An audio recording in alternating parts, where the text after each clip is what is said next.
Muita gente vai passar por isso ou já passou. Uhum. A questão da mamadeira quando a criança nasce. A minha, por exemplo, agora, a Georgia, nós tiramos a chupeta dela com 3 anos.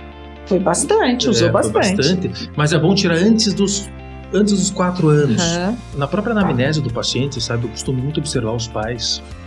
É muito rico os detalhes de você observar os pais para você poder chegar no diagnóstico da criança ou do adolescente, né? Uhum. E o que a gente observa também é o tipo facial, né? Então tem pessoas que têm a face longa, a face normal, mais equilibrada, e a face quadrada, como a minha da Vanusa, onde tem um músculo potente. A gente observa que essas pessoas têm mais tendência Ao bruxismo. Vamos conversar com o paciente, ver o que ele quer do tratamento, né? E não simplesmente trabalhar aquilo como um livro de receita. Uhum. Porque cada paciente tem que ser individualizado.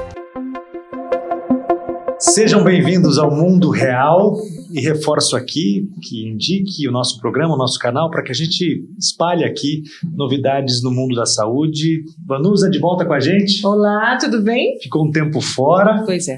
Legal, muito obrigado por voltar. Estamos de volta. A gente sentiu tua falta aqui. Que bom, que bom. Os telespectadores também. Hoje a conversa vai ser com o Paulo Stroparo, que é formado em odontologia pela UFPR, se formou em 1993, é especialista em ortodontia, especialista em ortopedia facial, professor de pós-graduação em ortodontia, também é doutor do Invisalign e membro da World Federation of Orthodontics, membro também da Associação Brasileira de Ortodontia. Pai também, né? Pai.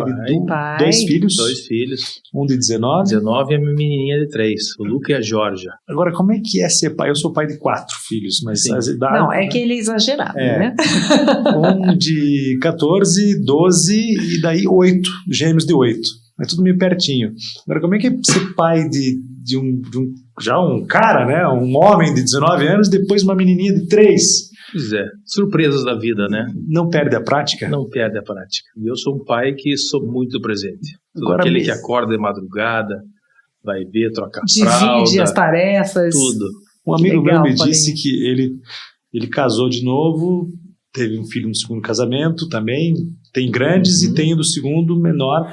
Ele falou que fica meio cagão, que o pai fica meio bunda mole, fica com medroso.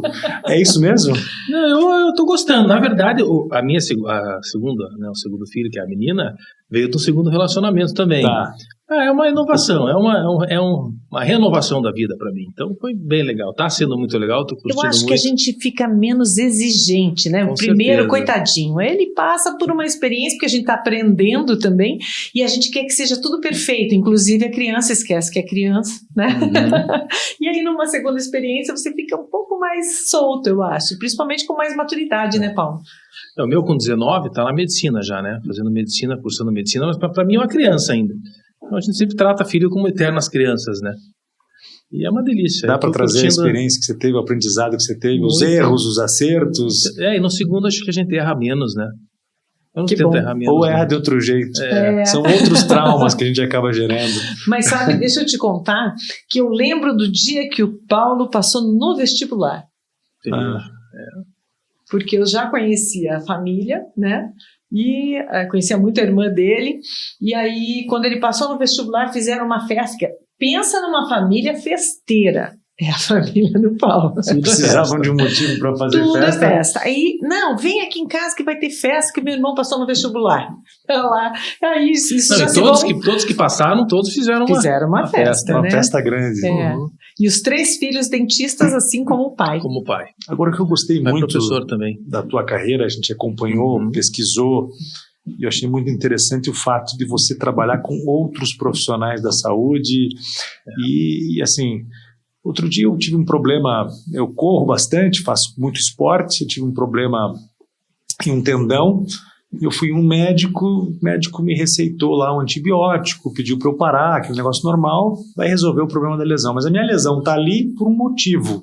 Eu fui em outro médico, eu gostei mais, me disse, olha, você precisa corrigir a tua pisada, a tua postura. E daí eu fui fazer outros testes e avaliações e cheguei a outras conclusões, mas foi mais interessante. Esse negócio de querer despachar o paciente já de cara, olha, vou consertar aqui o problema, é uma cárie, vou corrigir a cárie, mas o que está causando a cárie? Isso é importante. Eu vi pelo teu currículo, pelo teu histórico, você inclusive costuma indicar fisioterapeutas, professores de educação física, porque isso pode estar causando a ausência desse profissional na vida daquele paciente, pode estar causando um problema dentário. Pode, com certeza. O nosso corpo é um só e tudo está interligado, né, Vanusa? Vanusa conhece, sabe como é que eu trabalho dessa forma. E assim, eu gosto muito do trabalho interdisciplinar. Por quê?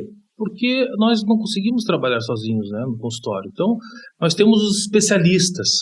Quer dizer, o especialista é aquele cara que sabe muito de pouco, né? Vamos pensar assim. E as pessoas, elas têm que ter uma ideia mais geral do paciente, um pensamento mais holístico do paciente como um todo, para poder, pelo menos, indicar onde está o problema, né? Então, assim, a gente vê as pessoas tendo serviços muito emergenciais. Então, aconteceu o problema, corre para resolver o problema, e não existe uma prevenção. Ataca a doença, ataca o problema momentâneo e não as causas, e nem previne outras coisas, né? É um tratamento de consequência, né? E não um tratamento de causa. Então, a gente já observa. Eu atendo criança, as mães grávidas assim já perguntam para a gente já começa a dar uma orientação, então o tratamento já começa ali, né? E na minha parte, nas minhas especialidades, que é ortodontia e ortopedia, a partir dos 4 anos eu já observo a criança. Se eu observo que tem algum problema ósseo, tem alguns casos que eu já faço intervenção, né? Os estudos aí mostram que para a formação do ser humano, os primeiros anos de vida, a partir da gestação, são fundamentais. Importantíssimos, né? E eu vi que você faz esse monitoramento da gestante durante a gravidez. É possível de você identificar já a mordida? Enfim. A mordida em si não, sabe? A não ser que o paciente tenha alguma síndrome, alguma coisa, né? Mas as orientações, né, de alimentação, cuidados, a amamentação, que é o nosso primeiro aparelho ortodôntico, onde faz toda a movimentação de sucção, é muito importante para o desenvolvimento. A pegada, né, da criança é muito importante, né? Isso é importante, então isso faz parte do tratamento. Quer dizer, você está tratando o paciente, está ali na boca, fazendo uma restauração, isso é um tratamento. Mas a orientação também não deixa de ser. Claro. Né? Porque você está tratando com prevenção. E a prevenção é ótima. É o melhor, né? Porque é o melhor. Quantas pessoas que descobrem um problema de saúde que poderiam ter prevenido por exames, toda hora, né? Toda hora, né? A gente se depara e acaba deixando de fazer os ter exames e quando vê está com um problema mais sério. Então tem histórias muito legais que eu acho que vale a pena a gente trazer, viu, Paulo? Que, por exemplo, eu por várias vezes encontrei, meus filhos trataram com o Paulo, meu marido, eu fui paciente já, mas assim, eu por várias vezes encontrei um pacientinho que tinha síndrome de Down e o pai e a mãe velhinhos levavam ele lá. Então, assim, esse tratamento dos pacientes especiais também sempre foi muito presente na tua vida, né, Paulo? Sim. Agora, a experiência com eles ajuda a atender outros pacientes também? Ajuda muito, né?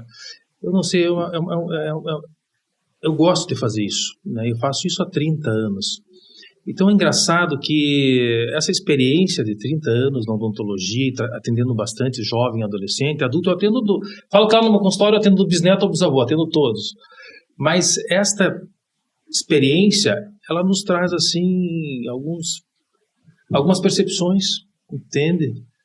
E humaniza o atendimento. Humaniza o atendimento. Eu queria falar o seguinte, tem paciente assim que chega no meu consultório criança, e eu estou atendendo uma criança e de repente vira a chave e se torna adolescente. Eu tenho essa percepção. Então, numa consulta em abril, ela está de um jeito, uma consulta em maio, ela já vejo que está diferente. Sabe? É um feeling. Eu sempre falo para os pais, teu filho está mudando. Será que teu filho está se tornando adolescente? Sabe? Então, eu acho isso interessante. E o meu maior sonho, João, era poder ter, dentro do meu consultório, dentro da minha clínica ali, um trabalho interdisciplinar mesmo.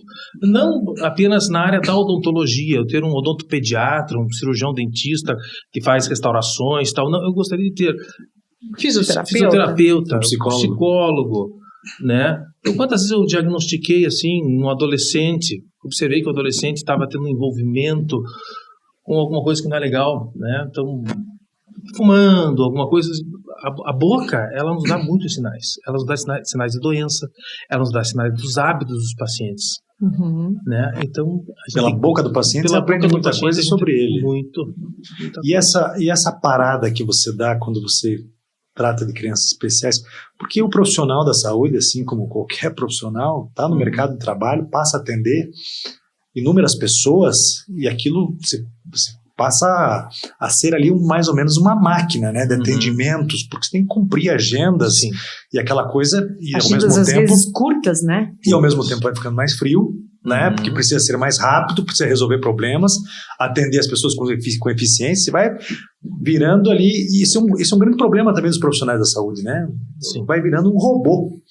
E talvez esse aspecto, né, do teu atendimento mais humanizado e esse esforço que você faz para enxergar o que existe por trás do problema dentário do paciente, apenas aquilo, talvez seja aquele teu momento de parar e falar, peraí, eu sou muito mais do que um dentista, um prestador de serviço, com eu certeza. Sou uma pessoa aqui que pode resolver, trazer uma solução para a vida das pessoas. Na própria anamnese do paciente, sabe, eu costumo muito observar os pais. É muito rico os detalhes de você observar os pais para você poder chegar no diagnóstico da criança ou do adolescente, né? Então é muito importante. Isso já começa já na conversa. E assim, eu tenho bastante... Agora, no consultório, eu devo ter mais ou menos uns 20 atendimentos de pacientes autistas. E é interessante, sabe? E a forma, o carinho que eles têm... E é difícil, né? O atendimento, dependendo do grau do autismo, não é uma coisa fácil, né? Você acaba atendendo a família toda, né? Entendo. Não é fácil, mas a gente consegue atender. Eu até hoje nunca precisei atender um paciente especial com anestesia. Nunca. Sempre dizendo, mostrando e fazendo. O tio vai fazer isso, mostra como faz e daí faz. Não vou direto ao ponto, sabe? Paulo, você tem um lado também muito voltado ao voluntariado, né? Atendendo pessoas que não em escola, em instituição e tal. E eu lembrei, João, de um dia que o Paulo entrou em contato comigo e disse assim, Vanusa, eu preciso ter contato com um menino que apareceu numa reportagem da RPC. Aí eu falei assim, qual era a reportagem? Então vamos ver se eu posso te ajudar. E aí a gente colocou ele em contato, era uma reportagem sobre a Dulcinea Novaes, então foi fácil de localizar o garoto. E ele está em tratamento já tem uns 3 anos, né, Paulo? Eu atendi ele hoje, inclusive. É? Eu atendi ele hoje. Como é o nome dele? É o Gabriel. O Gabriel, nossa, ele é muito querido. Um menino, né, que não teria condições de pagar um tratamento com um médico como o Paulo, um dentista como o Paulo, e no entanto, à medida que a evolução vai acontecendo, o Paulo vai mandando fotos para mim e para a Dulcinea. E a gente vai vendo uma mudança, inclusive, que transparece uma alegria no menino. Uma coisa que antes ele era um menino muito mais fechado, e hoje ele sorri. Hoje eu atendi o Gabriel, ele tinha um problema de classe 3. O que é classe 3? Classe 3 é o seguinte, quando existe uma protrusão mandibular, mas a dele era uma protrusão mandibular, mandíbula é o osso de baixo e maxila é o osso de cima. Né? A maxila era pouco desenvolvida, hipodesenvolvida, pequenininha, trésica, e daí a mandíbula tomou frente. E eu olhei aquele caso, né, na TV, eu falei, esse menino está precisando, né? Eu me emocionei com aquela reportagem. Porque aquela reportagem falava sobre afrodescendentes, né? Que o aluno teria que mostrar, né, uma biografia de um afrodescendente. Então o pessoal falava do Pelé, né, de várias... E ele acabou falando da Dulcinea Novaes. Eu achei interessante aquilo. Legal. E quando apareceu ela abraçadinha com ele, eu vi aquele programa e falei, vou falar com a Vanusa, falar com a Dulcinea. E ele veio. Então... Aproveitando o exemplo desse paciente, né, eu gostaria até de falar que muitas pessoas acham que colocar aparelho ortodôntico é quando está com todos os dentes permanentes na boca. Isso não é a verdade. De repente, colocar aquele aparelho colado ou fazer movimentação ortodôntica com os aparelhos mais modernos, como o Invisalign, a gente, de repente, até utiliza mais em pacientes que têm maior Mais número de dentes mais velhos, o maior número de dentes permanentes na boca. Mas muito dos problemas ortodônticos, eles vêm de problemas ortopédicos. Então, uma maxila que é de cima pequenininha. Que se a pessoa nasce assim. Ela nasce assim e desenvolve com alguns hábitos. Né? Desenvolve com hábitos. Veja, eu tenho 2 gêmeas. Eu tenho gêmeas idênticas. Uma tem um problema na maxila, a outra não tem, só que uma respiradora bucal e não é. Então você acaba adquirindo também o problema. Deixa eu te perguntar, acho que é importante essa pergunta, porque muita gente vai passar por isso ou já passou. A questão da mamadeira quando a criança nasce, porque a gente foi muito rigoroso, nós fomos muito rigorosos com os nossos filhos, os primeiros 3, porque a mamadeira não dava, porque a chupeta não dava. E daí, a mais nova, a Cecília, a gente liberou geral. Falou, pra quê, né? Vamos deixar ela curtir essa mamadeira o tempo que ela queria. Ela ficou muito tempo. E realmente a gente vê que hoje ela tem que usar aparelho, foi a única que precisou usar aparelho. Tem um impacto muito negativo o uso da mamadeira e da chupeta. Tem a chupeta e a mamadeira, principalmente se o hábito for prolongado, como no caso da sua filha, né? A minha, por exemplo, agora, a Georgia, nós tiramos a chupeta dela com 3 anos.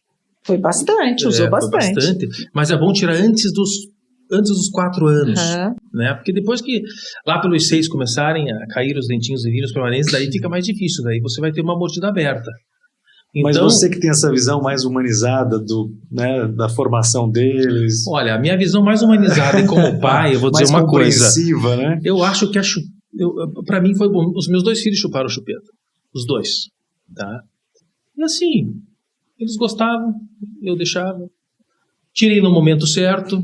Que é o mais importante, Que é o mais importante. Eles, como tem o rostinho mais quadrado, a mordida fechou, porque a chupeta, ela te dá uma mordida aberta por causa do látex, do silicone da chupeta, e também ela te deixa a maxila mais fechadinha, porque o hábito de sucção, ele promove uma pressão negativa na boca. Levanta o palato? Levanta o palato. E veja, a maxila, o céu da boca. E o céu da boca é assim. Vou mostrar lá. É assim. Então, o céu da boca seria o seguinte, a parte de baixo, o céu da boca, a parte de cima, o assoalho nasal. Se você tem o céu da boca muito estreito e profundo, ele vai invadir a cavidade nasal. Você vai respirar com dificuldade. Vai respirar com dificuldade, porque a tua cavidade nasal vai estar diminuída. Entende? Aí você tem que reverter isso. Então, veja. Se eu pego um paciente assim, tá com a maxila diminuída, trésica, ou fechadinha, né? Diminuída, tá com tudo. O que a gente faz? A gente já expande a maxila. A gente não espera, né, a gripe virar pneumonia, né? Entende? A gente não espera o problema... E a partir de que idade você pode fazer isso? A partir dos 4 anos eu já faço isso. Porque é o seguinte, quando a maxila está pequenininha, diminuída, trésica, ela pode promover mordida cruzada. E às vezes essa mordida pode ser uma mordida cruzada assimétrica. Entende? A maxila está pequena. Vamos ver. A cavidade bucal, né? Você tem os dentes de cima, está trésica. O que acontece? A parte de baixo, quando vai fechar, ela não se acerta, é como se, porque é uma relação de tampa e caixa, não tem ou tampa e panela, não tem um encaixe. O que o paciente vai fazer? Ele vai deslocar a mandíbula e vai acabar fazendo uma mordida cruzada. Que essa mordida cruzada, na maioria das vezes, é uma mordida cruzada funcional. O que é uma mordida cruzada funcional? Ele escolhe um lado e acaba mordendo. Para poder mastigar. Para poder ter o máximo de contatos oclusais para poder mastigar. Aí o outro lado fica tortinho. Daí o que acontece? Fica assim. Daí, se a gente deixar assim, ele vai crescer um lado mais do que o outro. Olha. Aí quando chegar na fase adulta, ainda não está na hora de colocar o aparelho. Chega no profissional, ainda não está na hora de colocar o aparelho. O que vai acontecer? Você vai perder aquele tempo rico onde você poderia resolver o problema. Sem contar o impacto na tua autoestima, né? Exatamente. Mas falando em tempo rico aqui, eu fico pensando, você falou da importância de começar cedo, daí inventaram essa porcaria de mamadeira e chupeta. Não tinham que banir isso do mercado, porque como sabia que a chupeta faz bem, inclusive, para algumas existem vantagens para a chupeta? Questões de fonoaudiologia. Eu acho que é mais para a parte emocional, sabe? É mais para a parte emocional, porque você veja, tem pais de pacientes que às vezes tiram a chupeta do soco. Para a parte emocional, vale o cigarro, vale a cerveja, vale um monte de coisa também. Mas daí ele pode pegar o dedo. É verdade. Daí a sucção digital é um problema, porque a sucção digital, quando você vai chupar o dedo, esta parte do dedo, né, a polpa, ela vai forçar a maxila para cima. E aqui, onde descansa o queixo para baixo, então causa mais problema. Sem contar que o dedo você não tira, né? E elas Não evoluíram some com muito ele. também, a chupeta. Hoje temos as chupetas ortodônticas, nós temos umas chupetas maravilhosas, umas que são feitas na Suíça. Eu nunca que são dei mais para os meus fininhas, filhos, né? nem chupeta, nem mamadeira. Já quando pararam de mamar, já foram para aquele copinho com o bico, e daí, assim, bem pouco tempo. Por isso que eles são tão bravos assim. Eu acho que sim. Concordo. Você daria chupeta, então? Hoje eu daria chupeta. Nossa, de cara, sim. E eu sofri horrores para amamentar. Tem muito disso, né? Nós que somos pais, a gente se arrependeu a de não ter feito maturidade é algumas coisas. fantástica. Por isso que você é pai de um mais velho, agora pai de uma mais nova, você não vai cometer os mesmos erros que a gente falava há pouco aqui. Mas se eu tivesse um terceiro filho e quisesse pegar a chupeta, veja, eu sou ortodontista, né? Não poderia nem estar dizendo isso, né? Mas eu daria, porque veja, se necessita, calma, para mim tá ótimo. Desde que eu tire antes do tempo, né? E faça acompanhamento profissional, né? Então... Mantendo lá os 2, 3, 4 anos. E a mamadeira também, né? Tem as mães hoje que trabalham, não conseguem amamentar até... Sim. Aí vai tomar como, né? E o hábito de sucção é importante. Existe a fase da sucção. Bom, né? Então pra vocês terem uma importante. ideia, como eu era radical, os meus filhos tomavam no copinho, bebezinho, recém-nascido, o mais velho tinha que ter um adicional de leitinho. E aí o que eu fazia para não dar em mamadeira, nenhum tipo de bico que não fosse o da mãe, eu dava num mini copinho, assim, ou naquelas garrafinhas de botica que tem uma boquinha assim, pequena. E era um trabalhão, você não tem ideia. Se fosse hoje, juro por Deus, eu ia facilitar a minha vida, ia curtir a maternidade de outro jeito.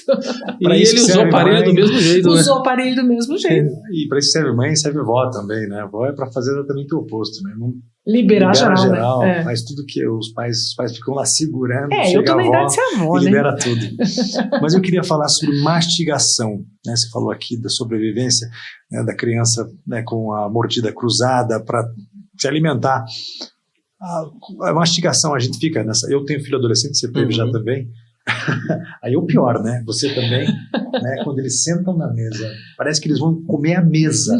E né? no tempo mais curto o garfo, possível. O prato, começa a cortar. Eu já entro num desespero. Eu me lembro do meu pai entrando no mesmo desespero quando eu era assim. Então eu compreendo um pouco deles, né? Aquela fome, né? Puberdade. Os meninos ainda mais que as meninas. E meu pai falava para mim, calma, coma devagar.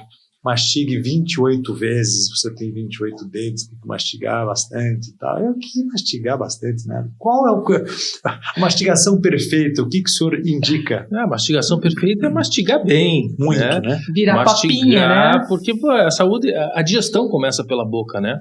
Nossa própria saliva tem enzimas, tem a pitialina que transforma o amido em açúcar. Então, já começa o sistema de digestão dentro da boca. Então isso é muito importante. E quanto mais você engole os alimentos maiores, você acaba sobrecarregando mais a tua digestão. Então é importante mastigar bastante. O número de vezes, de repente, 28, né? É um número bom, né? Mas acho que tem que ser pelo menos até virar uma pastinha, até virar né? uma pastinha, com certeza. E a vida é muito corrida também. As crianças e os adolescentes também hoje enfrentam essa correria. Então, eu acho que o grande desafio é sentar todo mundo e parar. Opa, agora deu uma pausa aí no relógio, vamos parar tudo e tentar passar isso para eles, né? E esse lance do comer de pé, do comer andando, do comer correndo, e tudo isso tem a ver com aquilo. Outro dia a gente esteve aqui com uma especialista em treinamento hipopressivo, de respiração, postura, e isso tem um impacto também nos dentes, né, na boca da pessoa. Acompanhei algumas entrevistas tuas que falam exatamente sobre isso. Né? A gente pode realmente, pela postura, prejudicar a nossa arcada dentária? Sim. Você queria falar sobre a parte de posturologia, isso? Sim. A posturologia ela é uma ciência já bem antiga, né? Do século XIX. Então, a primeira escola foi feita em 1860, lá em Berlim. Né? E o que a posturologia diz? Ela quer nos mostrar como que a gente consegue ficar de maneira ereta. Como é que o ser humano anda de maneira ereta, como é que ele mantém o equilíbrio? né? E hoje nós temos aqui o médico francês Bernard Bricot, que participou, né, daquela nossa última entrevista também, fizemos juntos, que a postura ela se dá por praticamente 3 captores podais, 3 captores, né, que é os olhos, os pés, captor ocular, captor podal, o captor mastigatório e também a pele. Então o equilíbrio desses 3 captores nos dá uma postura melhor, ereta, melhor, né? Então, falando da minha área, no aparelho mastigatório, por exemplo, né, tem uma figura clássica no livro lá, que mostra, né, o paciente no sentido anterior-posterior aqui, então, o paciente com a mandíbula normal, o paciente com a mandíbula diminuída, o paciente com a mandíbula grande. E isso faz interfere na postura geral, na forma de como que a coluna ela a mordida interfere na postura ou a postura interfere na mordida? É tudo. É o conjunto. É o conjunto, tá? É um ciclo. Mas nesse caso, né, seria mais a mandíbula, a posição mandibular, assim, a posição mandibular condiciona a posição cérvico-escapular. Esse é isso. Então conforme aqui, está a mandíbula, aqui nas costas, a cérvico-escapular é esta parte aqui. Por exemplo, se a mandíbula está para trás, tá? A tendência é que o paciente jogue o ombro para frente. Se a mandíbula está normal, a tendência é que ele tenha a coluna perpendicular ao piso. É uma compensação. É uma compensação, exatamente. E tudo acontece com compensação. Existem estudos também que mostram que a mordida cruzada ela pode promover uma báscula de ombro. Porque você vai... Está tudo interligado. Isso pode causar outros problemas. Pode causar outros problemas. Com certeza. E você faz essa avaliação no teu consultório? Eu faço Pela essa mordida, avaliação. você consegue chegar a conclusões a respeito da postura, para daí trabalhar já com um fisioterapeuta para corrigir a postura? Sabe aquela régua na parede que o fisioterapeuta tem? Ele tem. Então, a gente observa esses captores, né? A gente vê a convergência dos olhos, a gente vê a mordida e indica outros profissionais para corrigir. Isso começou lá na França, né? Porque lá na França o pessoal começava a pedir muita aposentadoria antecipada por problemas de postura. Mas, mas isso está errado. Então o cara tinha um problema, tinha uma dor, mas o que está acontecendo? Onde é que está a causa desse problema? Né? Então, é uma maneira de prevenir, né? Então, o próprio país, a própria França, ela estimula esses tratamentos para que o pessoal produza por mais tempo. Mais, exatamente. É uma questão econômica, inclusive. Uma questão econômica, né? Dá menos aposentadorias. Isso aí muito antes da terapia ocupacional. É uma coisa muito antiga, né? A parte de postura é muito antiga. E Paulo, a questão aquele estalinho que é bem comum, a gente sempre escuta as pessoas falar, eu tenho um estalinho aqui. Você já ouviu isso? Você tem estalinho? Eu sempre tive estalinho. Mas assim, eu vejo muito, hoje as pessoas comentam muito, olha, eu como, às vezes eu fico com vergonha porque faz barulho alto, não sei o quê. Isso é um problema que tem correção, não tem? Tem correção. E é importante corrigir? Alguns casos é difícil corrigir. A gente corrige bastante quando existe dor, tá? Ou ameniza bastante esse problema. Hoje nós temos vários... Eu gosto sempre de falar, por que está acontecendo isso? Qual que é a causa desse problema? Né? E tentar tratar na causa. Mas existem também trabalhos de você poder injetar um líquido, né? Ácido hialurônico ali para melhorar a articulação. Então nós temos Botox usa, não usa? O Botox usa mais quando existe uma carga mastigatória muito grande. Então músculo, né? Nós que temos o rosto mais quadrado, você também, nós temos um músculo masséter, um músculo muito potente. Então a tendência a gente ter até de repente um apertamento, um bruxismo é maior. Né? Então a gente acaba colocando uns pontinhos, umas unidades de Botox para dar uma relaxada. Ele não trata a articulação, mas ele diminui a tensão sobre a articulação. Por um período vai funcionar de outra maneira, né? Vai ser mais... Existem outras formas de tratar, com placas meio relaxantes, acerto oclusal, ou até lá, se quiser muito mais invasivo, a parte cirúrgica, né, que é mais raro. Eu dificilmente, meus pacientes são operados de problemas articulares. E a relação de dor de cabeça com problemas dentários? Existe bastante, né? Principalmente com os desequilíbrios oclusais, né? Eu observo isso no meu paciente. Alguns trabalhos científicos dizem que não existe correlação, mas eu clinicamente observo essa diferença. Então existem pacientes que têm um desequilíbrio muscular, uma mordida cruzada, que depois da correção o paciente melhora. Contatos prematuros, então aquele dente que quando uma restauração que fica alta, um dente que está mais alto que o outro, o paciente morde, tem um contato prematuro, pode gerar um problema desse, né? Então a gente o esporte, a atividade física, ela não ajuda, assim, não melhora o sistema dentário, vamos dizer. A atividade física é bom porque o paciente libera estresse. Então, mas eu, por exemplo, fico estressado durante uma prova. Outro dia eu fui no dentista depois de uma prova, de uma travessia, porque eu fiquei lá mordendo meus dentes durante toda a prova. Acontece com muita frequência isso. É bom usar um protetor. Eu acho interessantíssimo. Eu atendi um paciente esses dias, que é jogador de futebol americano, né, e que se não tivesse protetor bucal teria fraturar a articulação. Dele mesmo morder? Por força? Ou do contato físico. Então você imagina se não tivesse o protetor, né? E assim, nós aumentamos as nossas tensões quando nós estamos mais focados. Né? Se de repente você está focado, você vai ver que você está... Tenta levantar um peso com a boca aberta. Você não consegue, você pode.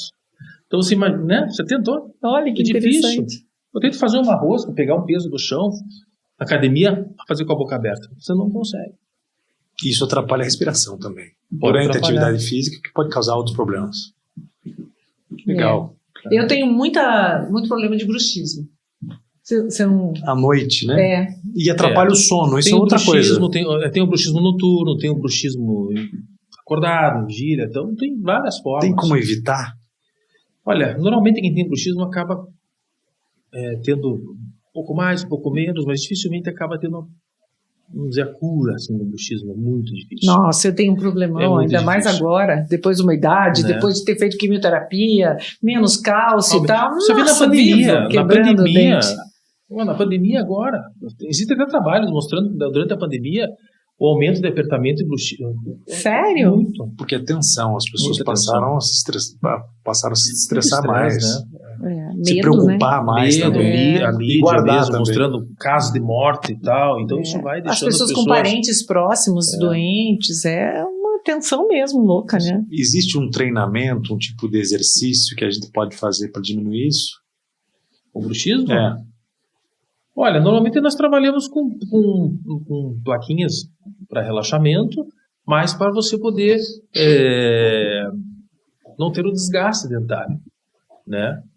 Mas, assim, o tratamento seria um tratamento mais de diminuir a ansiedade, porque a causa do bruxismo é uma causa com vários fatores. Mas desde criança, criança também? Criança natural, também, né? Também tem crianças, principalmente no período de 4 a 6 anos, que aumentam muito o processo do bruxismo.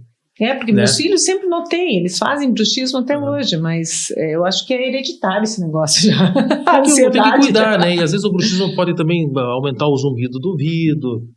Assim, cada paciente a gente atende de uma causa, forma. Né? Do comportamento. Às vezes é o comportamento, a pessoa é mais tensa, mais estressada. Se ela tratar do estresse e do nível de tensão dela, pode melhorar essa questão do bruxismo também. E o que a gente observa também é o tipo facial, né? Então tem pessoas que têm a face longa, a face normal, mais equilibrada, e a face quadrada, como a minha, da Vanusa, onde tem um músculo potente. A gente observa que essas pessoas têm mais tendência ao bruxismo.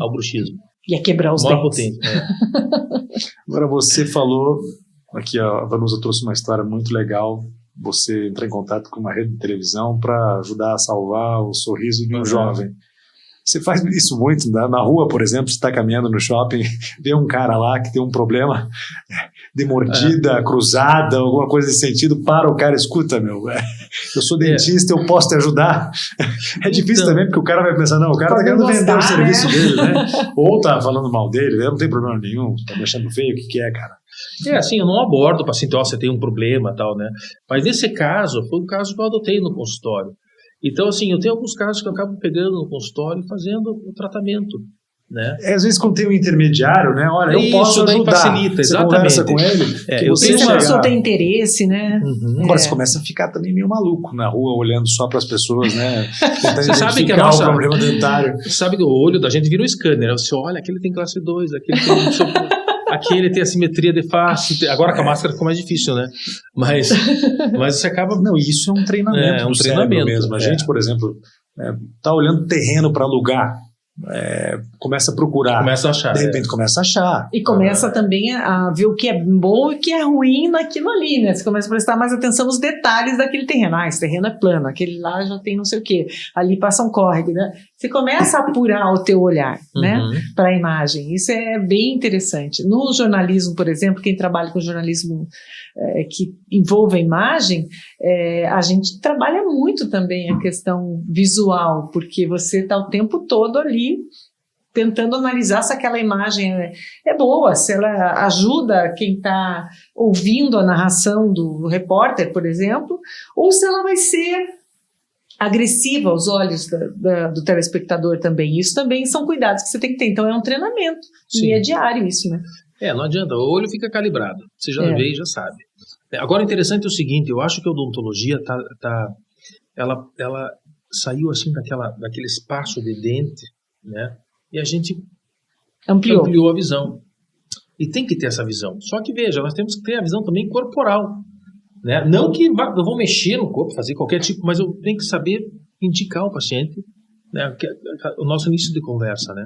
Então, para quem ele pode buscar, né, um ortopedista, um fisioterapeuta, mas um otorrino. Esse trabalho em parceria, né, essa responsabilidade que o profissional da saúde assumiu, que não é só, por exemplo, você, não é só o dente do paciente, é a questão da postura, o comportamento dele.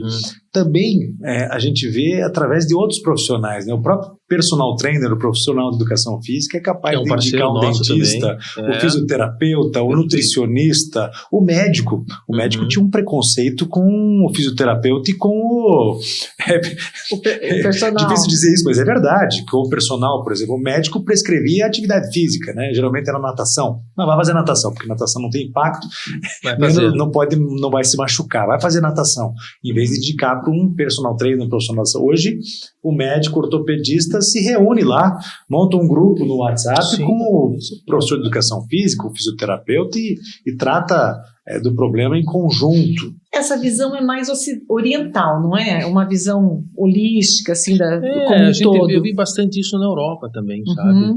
Né? Que não é só o problema, não é só a doença, né? Tem que ver o paciente como um todo. Isso quando eu vejo um sorriso, por exemplo, né? Então, às vezes você está dando uma aula para um aluno, o aluno chega para você com os modelos ortodônticos assim. O que eu faço aqui, professor? Não adianta. Não, aquilo, você vê aquela mal oclusão. Assim, olha, vamos ver a face do paciente, me mostra as fotos, me mostra os exames e vamos ver o paciente. Para ver o que a gente vai fazer. Vamos conversar com o paciente, ver o que ele quer do tratamento. Né? E não simplesmente trabalhar aquilo como um livro de receita. Porque cada paciente tem que ser individualizado. Né? Então a gente vê às vezes o paciente que tira um aparelho e você olha, puxa, mas os dentes estão retinhos, mas aquilo não está combinando com a face. Né? Eu sempre falo assim, o sorriso é como se fosse a obra de arte e o rosto a moldura, então aquilo tem que casar uma coisa. Às vezes você tem uma moldura errada na obra de arte e não está valorizando o quadro. Sim, né? E isso legal. faz parte da sensibilidade do profissional em observar essas proporções, que já foram descritas há muito tempo. Leonardo da Vinci já falava das proporções divinas, né? Depois veio o Fibonacci, das diferenças. Então isso, o que é bonito, o rosto harmonioso? É aquele que existe proporção. Que não destaca tanto. Não destaca. Já aconteceu de você ver alguém que tirou o aparelho e daí a pessoa dá um sorriso e aquilo ou coloca uma lente de contato, você vê assim, parece aqueles ladrilhos da Insepa, assim, a lente de contato é um sarro, né? Ou você vê agora, eu estou observando agora o seguinte... Você leva um susto. Eu também acho, essas lentes às vezes ficam muito bom, mas agora nós estamos na onda da harmonização facial. Sim. Né? Que em alguns casos está se tornando desarmonização facial. Eu tenho observado uns lábios enormes, é gosto, né? Sim.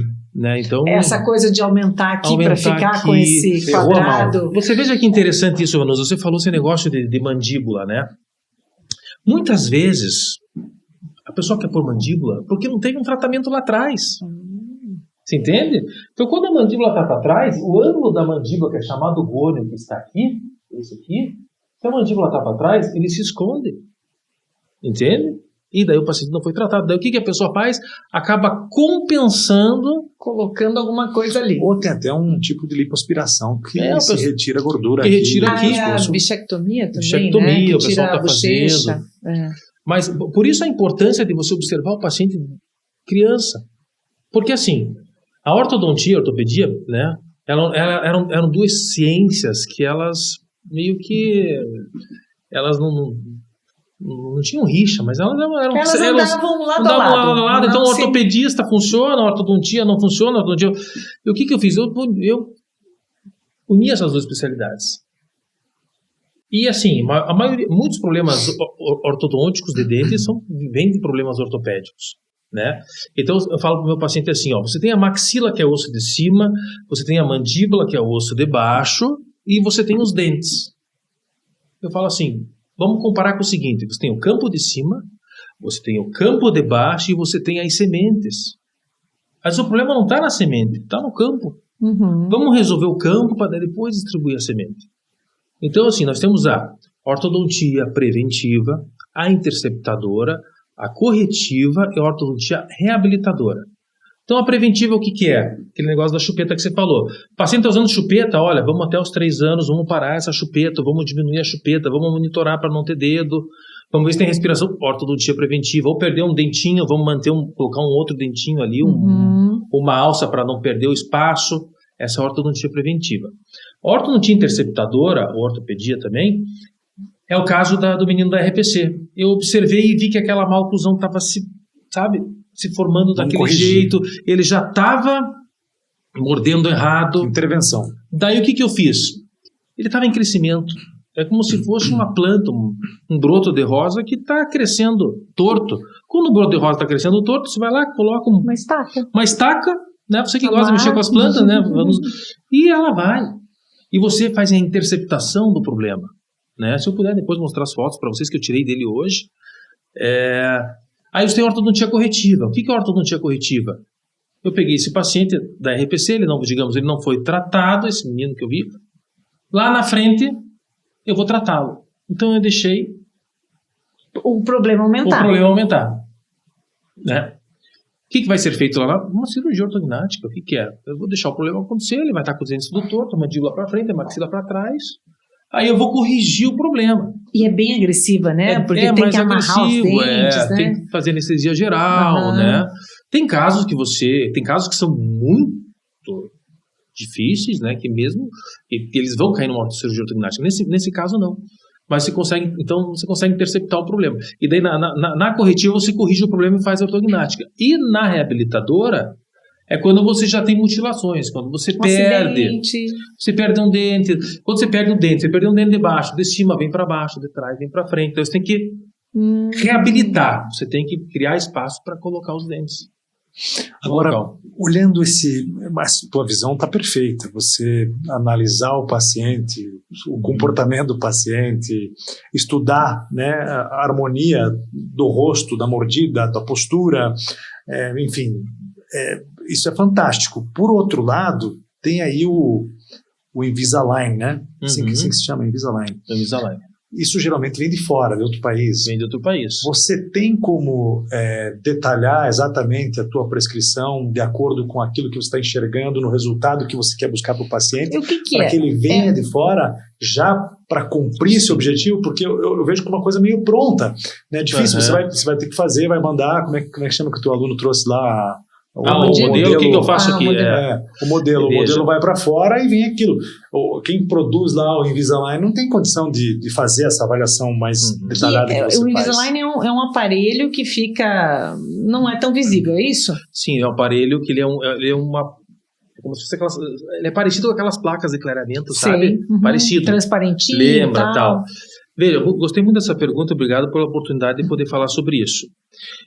O Invisalign, Antes de eu passar por Invisalign, eu passo por uma etapa ortopédica. Então, por exemplo, uma criança como essa tem problema ortopédico, tem maxila pequena, eu vou mexer nisso.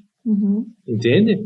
E depois que ele tiver com os 2 campos legais para distribuir a semente, eu vou aplicar o Invisalign.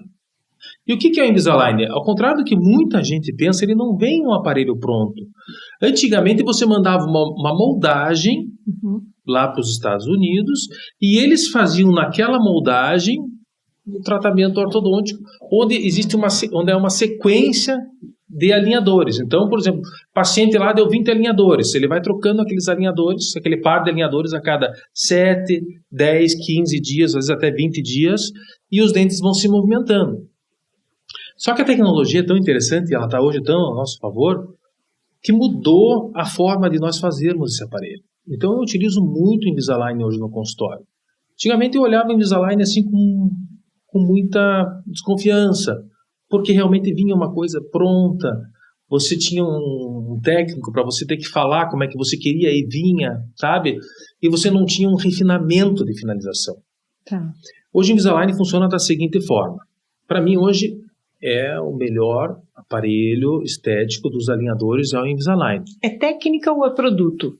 É uma técnica e é um produto também, né? Mas você abre mão do permanente, do aparelho daquele de ferrinho? Não, fixo? Não, o paciente, não, eu trato o paciente. Hoje, inclusive, montei alguns casos. É uma escolha fixo. do paciente ou o que você recomenda? É que, veja, o paciente tem que ter um perfil para poder utilizar também, né? Sim, eu não funcionei com o Invisalign porque eu não tenho a disciplina para colocar à noite, tirar, guardar. Eu não tenho o saco de cuidar disso. Pelo menos no momento da vida que eu fiz, talvez hoje teria. Então, hoje eu coloquei um aparelho numa menina, a Duda, né? E eu coloquei o aparelho, o pai dela falou assim, realmente eu acho que ela não vai utilizar. Então vamos colocar o fixo. O fixo funcionou há tantos anos e vai continuar funcionando muito. Entende? Eu gosto da finalização, eu gosto da ortodontia raiz. Tem fixo transparente. Tem transparente, tem vários. Eu faço a técnica lingual também, se bem que o Invisalign diminuiu bastante a técnica lingual que era colada por dentro, né? Mas voltando ao Invisalign, é assim. Antigamente, então, você tinha que mandar o modelo. Hoje nós temos um scanner no consultório. Eu tenho um scanner no consultório, faço o escaneamento da boca do paciente, né? Então o paciente não precisa mais fazer molde, aquela massinha, e é jogado num sistema. E esse sistema, é claro que tem toda uma inteligência artificial em cima disso, né? Mas existem né? Então eu faço a prescrição, olha, eu quero que faça isso com o dente tal, eu comando, eu quero que faça isso com o dente tal, o paciente tem uma classe 2, eu quero que faça que a parte de cima venha para trás, seja feita uma distalização, então eu comando isso. Então não vem pronto. Você pode fazer um detalhamento como maior. Como se você operasse um robô. Exatamente. E daí o que acontece? Aí eu vou falando com eles. Eu vou mudando. Nós temos um software, né, que vai mudando, que a gente vai fazendo a nossa prescrição. À medida que o processo vai acontecendo ali de correção? Antes já? Antes de você começar, você já tem todo o trajeto do paciente. Tem como se fosse o Waze. Entendeu? Você quer ir daqui para... Com as paradas, né? Isso depende muito do paciente. Se o paciente não usar... ele tem que usar 22 horas por dia, né? 22 horas por dia tem que usar. Não tem jeito, né? Tem que usar. Só é um aparelho móvel. Comer. E assim, a gente tem o comando, sabe, João? Então... você não está comprando um produto. Atrás daquele plano de tratamento existe o cérebro do ortodontista que fez aquilo. Entende? Não é um livro de receita. É o artista. Então, muitas vezes eu peço, então você manda lá para a Invisalign, estudo, e volta, e fala assim, não é assim que eu quero. Eu quero primeiro que mexa o dente 11, que é o incisivo central, depois eu quero uma expansão maior.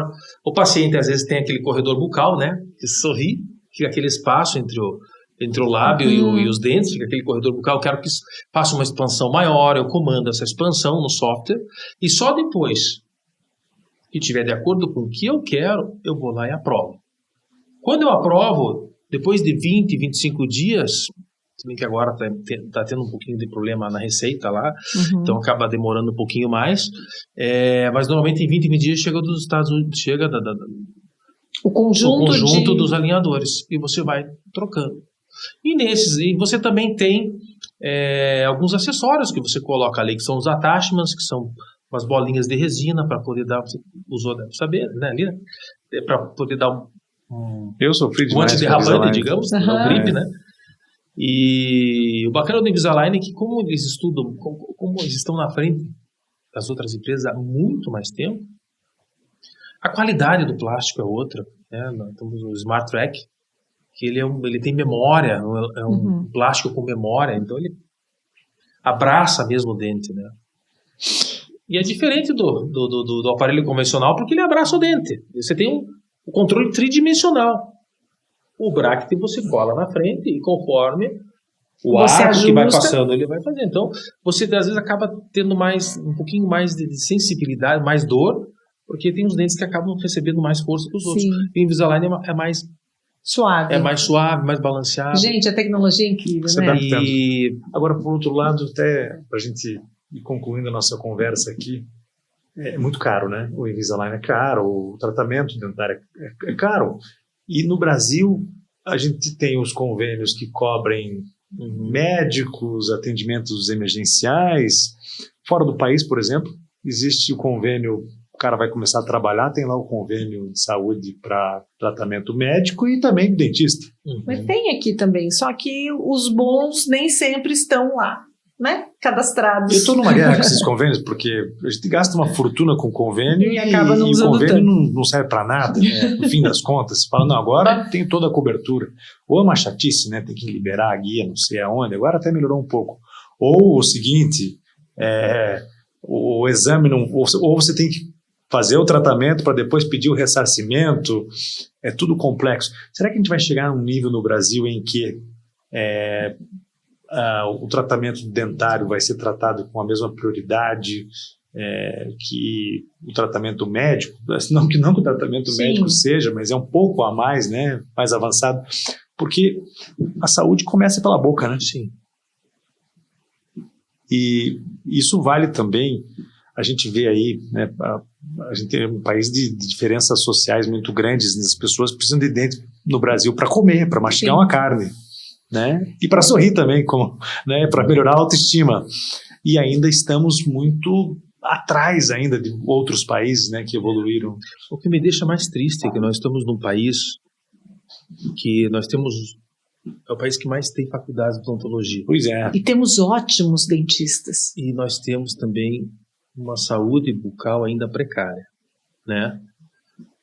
E veja, um tratamento odontológico bom hoje, realmente, ele tem um custo elevado, né? É o custo que a gente trabalha em consultório, a gente tem custo do material, tem custo de laboratório, tem o custo do próprio aparelho, né? Que vem no Invisalign de lá, certo? E tem todos o que custa. E tem todos os impostos. Daí você tem o teu imóvel, ou alugado, ou é teu imóvel, daí você tem também os funcionários. Então, isso vai aumentando, vai aumentando os valores. Então, assim, eu optei em não atender pacientes de convênio. Antigamente eu tinha um convênio, tinha 2 convênios, né, 2 empresas, tal, mas atendi muito pouco. Porque eu penso da seguinte forma, eu não posso dar 2 pesos diferentes para os meus pacientes. Eu não posso, sabe? Eu não consigo, por exemplo, aquele cara de convênio, eu vou só atender na sexta-feira, depois do horário, e com material que eu comprei... De segunda. Não consigo fazer isso. Então, eu optei em tratar meus pacientes particulares. A maioria dos dentistas, assim, né? De repente não é a realidade de outros profissionais, mas essa seria a minha postura. Eu prefiro atender desta forma. Mas a esperança nossa é que a gente possa ter um sistema de saúde mais democrático. Mais democrático, onde as pessoas consigam tratar os seus dentes, né? Até pelo bem social que vocês fazem, né? Você contou histórias aqui pra gente aqui, super interessantes, né? E cumpre o papel, muitas vezes, do poder público, né? Pelo trabalho até voluntário que você faz. Eu tenho alguns casos, eu gosto de fazer, eu adoto alguns pacientes assim, né? Eu tenho uma colega que se formou comigo, a doutora Nancy, lá do Hospital Pequeno Príncipe. Às vezes ela nos manda alguns casinhos, tem esse caso, tal, você faz, faço. Eu tenho o caso de uma menina que é de uma tribo indígena, e que eu estou atendendo também, que ela tinha um dente lá em cima, e não tinha alguém, o dente já está quase no lugar, queria ter uma oportunidade depois de mostrar para vocês também, né? Mais um paciente de classe 3 também, então alguns pacientes que a gente acaba atendendo, Acaba atendendo. E ajudando e mudando vidas, né, Paulo? Isso que é importante. muito legal. O mais bacana é a mudança que vai provocar nessas O vidas. ver gente sentimento de sorrindo. realização pessoal, de você ver o antes e depois dessas imagens, até a gente vai cobrir aqui a nossa conversa com as imagens, né? Sim. O pessoal pode assistir, acompanhar. É. Mas muito legal a tua vinda aqui, Eu muito que bacana te agradeço. conhecer, muito joia o teu trabalho aí, Obrigado, orgulho João. para Muito nós. obrigada, meu amigo. Não é só o currículo, mas é a visão também, né? Você Eu Essa queria agradecer a pessoa. vocês aí. Ai, não deu tempo, E mas conheceu- numa próxima a gente fala, ele gosta de carro. Essa fica Carro. para a próxima. E gosto também desses quadros aí que vocês estão botando. Ele gosta de arte também, como eu. Que legal, bacana. Na próxima você volta então para falar sobre carros e arte aqui com a gente no Mundo Real. Talvez carro a gente consiga falar melhor. Como é que o Acho que pessoal eu tenho te, que aprender um pouco mais com ela. como é que o né? pessoal te Até parece. acessa? Você trabalha com redes sociais também? Trabalho com redes sociais, agora eu tô dando uma reformulada nas redes sociais, né? Fazendo um site novo. Mas Tá. doutor Paulo Estroparo encontra você. Encontra. No Instagram, Tem o Instagram, tem... YouTube tem também? No YouTube tem um canal ali pequeno, mas eu vou começar agora. Nosso vídeo já vai pro teu canal, já o primeiro já. Opa, isso é bom. Obrigado, Ali doutor. tem algumas entrevistas antigas também, aquelas que vocês viram. Né? Vamos acessar, vamos fazer. O problema é que o trabalho começa às 8h30 e vou até 7h30. E daí, Acaba no... aí depois ainda tem alguns estudos para fazer, porque o Invisalign E tem a bebezona tem lá. a bebezona que está lá me esperando. Quantos anos já? Ela vai fazer 4 em outubro, tem 3,5. 4 anos, legal. Exige. Paulinho, muito obrigada. Eu que agradeço. Muito obrigada. Volte fico sempre. super Obrigado, feliz. João, obrigado. Seja sempre Obrigada. bem-vindo. Foi um prazer vir aqui. E pode me chamar quando quiser. Valeu, Obrigadão. obrigado. Obrigado. Tchau, pessoal.